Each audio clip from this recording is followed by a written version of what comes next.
This fight is really interesting, right? Because we got somebody who's a professional UFC fighter, but has shown that he knows how to throw fists. He knows how to jive at it when it comes down to it. And then we got somebody who actually is a professional boxer, who's been doing it for a while now, about 5 years, and has been fighting at a pretty high level if you consider UFC fighters to be somebody who is in the boxing industry just automatically a high level boxer. But either way, he's been doing it for a while now. He's pretty good at boxing. Yes, he's not the greatest, and yes, he did lose to somebody that's considered by a vast majority of people not to even be a good boxer. But he's still going against this guy. He's still going against somebody who's a professional boxer. Nate Diaz has never won against a professional boxer in his entire life. He's fought against professional mixed martial arts fighters.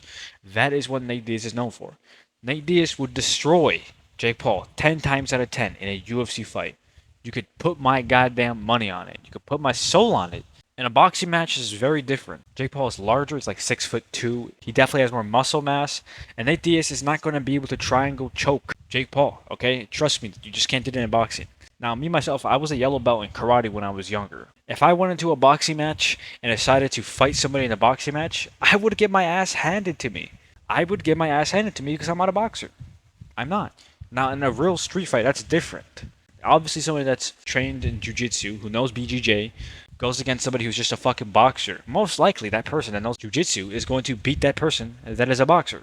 That's the most probable scenario, okay? Now look, I genuinely dislike Jake Paul. I don't like him. I think he's a very snotty-nosed prick. But at the same time, I'm not going to sit there and say, let's ignore logic, and let's just say, because I like Nate Diaz, he wins. That's not me. I honestly think it's not even 50-50. I think it's 70-30. I think Jake Paul wins the vast majority of times.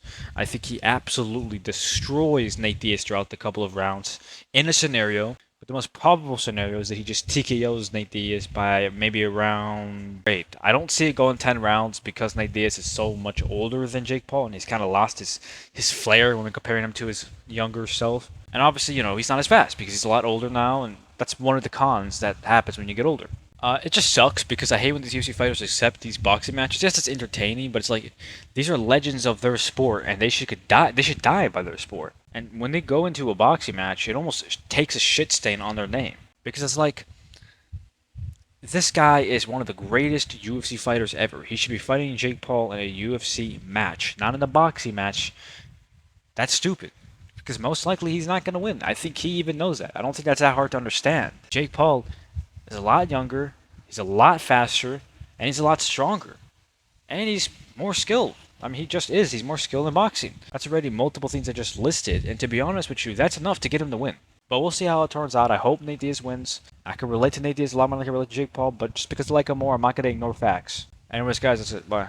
But I have a ton of respect for him. 100%. He's a UFC legend. That's why this fight is so big. He's a warrior. He's been, put on some of the greatest fights in the history of the MMA. He has an amazing fan base. Obviously, people love him for a reason. And I know he's coming to bring a war. That's what it says, ready for fucking war.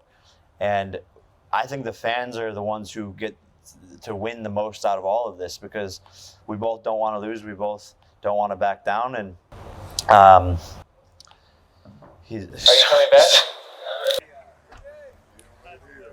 Well, it just got word that he is in fact not coming back, so perhaps it wasn't a bathroom break. How do you feel about that?